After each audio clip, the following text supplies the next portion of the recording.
This is the Young 3s or 2.75 classroom where I work.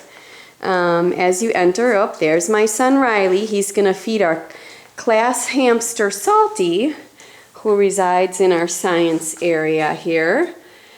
Here he comes. He's coming out to get his food out of his little cupcake. He knows he's getting fed. We have our science collections of pine cones, seashells, and rocks with magnifying glasses. Below that, I'll pan out here, you can see, if I can get around this table here, this is our manipulative area where we have all of our manipulatives for the children as well. This is kind of considered the science shelf on this top part of this shelf. I'm going to walk around here. We have some live plants that the children help water. And then over here we have, next to Salty's cage, just some sensory bottles with different consistencies in there for the children. And then on this side of the shelf is more manipulative type things, but we introduced a periscope this week for the children as something new. And next week we'll be introducing a scale for measuring weight. Over here, another area that's science conducive is our book corner. As you'll see, some of the furniture is put up. The cleaning people will be vacuuming. But like over here, we have books on clouds for the children and bats.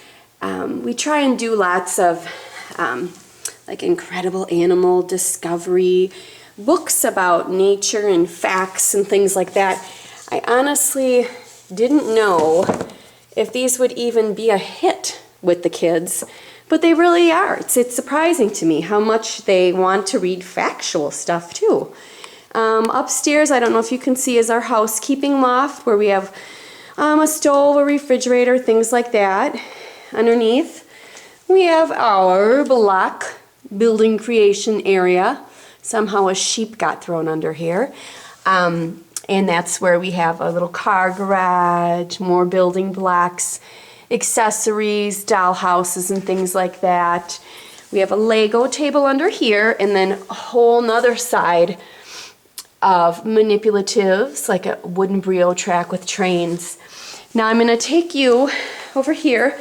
We have our art easel and the sensory tub where we change things out every week, and that can definitely be conducive for science as we put different textures and materials in there for the children. Part of our art center right now with our younger twos, we have colored pencils, markers, crayons, and Play-Doh with tools. We will be introducing paints this week. We find it's easier to do one edition each week to actually teach them how to use the materials. Over here we have our art gallery, all the special art projects we do, along with our circle time. And you'll notice for science, we have Dress the Weather Boy, where the children look outside and determine what would be appropriate clothing for our weather boy to wear. We have our weather wheel to discuss temperature, and even a window with the seasons. Right now we're on summer, but soon we'll be switching that to fall. So those are conducive things to science. We have our calendar weather, and then we have a small music area over here.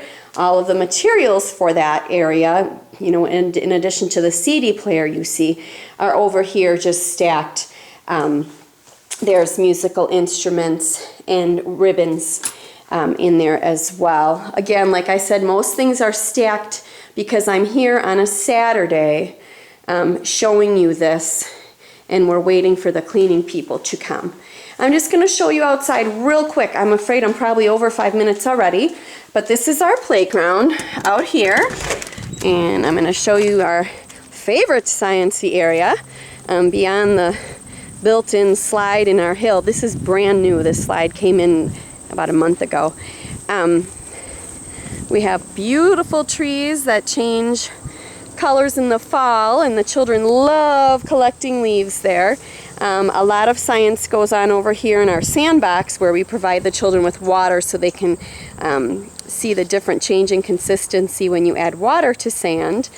And then over here, believe it or not, my little ones have access to the school-age garden.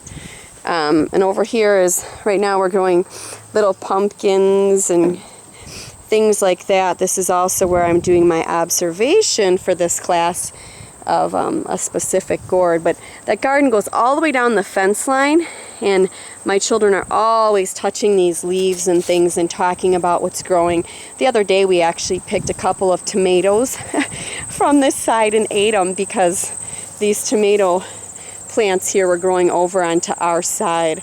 So yeah, there's a lot of science, you know, in addition to just the animals and things out here that the children can observe. We have a bird feeder on our window that we fill, that is empty right now, but will get filled again on Monday, where the birds frequent. That's right over here.